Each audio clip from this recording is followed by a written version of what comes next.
All right, let's now shift our attention to some other stories now. In a bid to counter China's growing influence over the Indo-Pacific region, the United States, Britain and Australia have established a new security partnership, and this involves helping Canberra acquire nuclear-powered submarines. Now, in a three-way virtual announcement from each of their capitals, the leaders in fact stressed that Australia will not be getting nuclear weapons, but rather will be using propulsion systems for the vessels to guard against any future threats.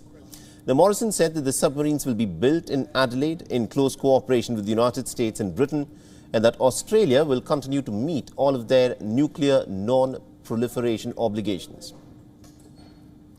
Our world is becoming more complex, especially here in our region, the Indo-Pacific. This affects us all. The future of the Indo-Pacific will impact all our futures. To meet these challenges, to help deliver the security and stability our region needs, we must now take our partnership to a new level. A partnership that seeks to engage, not to exclude, to contribute, not take, and to enable and empower, not to control or coerce. And so, friends, AUKUS is born, a new enhanced trilateral security partnership between Australia, the United Kingdom and the United States. AUKUS, a partnership where our technology, our scientists, our industry, our defence forces are all working together to deliver a safer and more secure region that ultimately benefits all. Now, with China's increasing military build-up in the Indo-Pacific region, Washington and its allies are looking to try and push back against Beijing's growing power and influence. None of the three leaders, however, has mentioned China, and the US official said that the move was in fact not aimed at countering Beijing. Now, Biden, however, in a speech said that the new trilateral partnership was to address the current environment in the region. Today, we're taking another historic step to deepen and formalize cooperation among all three of our nations, because we all recognize the imperative of ensuring peace and stability in the Indo-Pacific over the long term.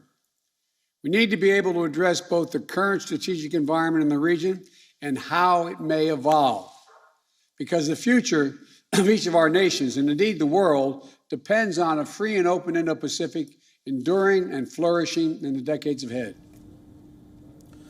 Now, China, however, has reacted. Its embassy in Washington has said that countries should not build exclusionary blocks targeting or harming the interests of third parties, and furthermore, shake off their Cold War mentality and ideological prejudice.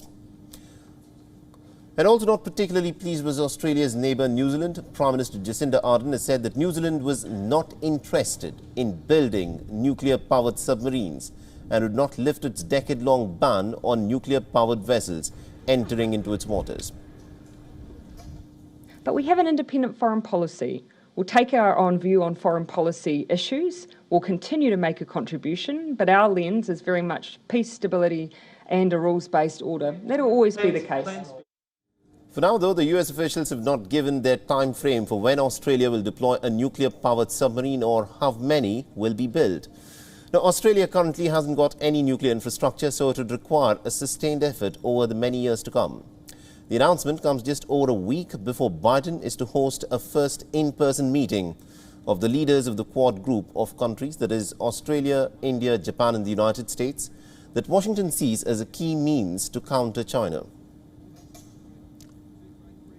WION is now available in your country. Download the app now and get all the news on the move.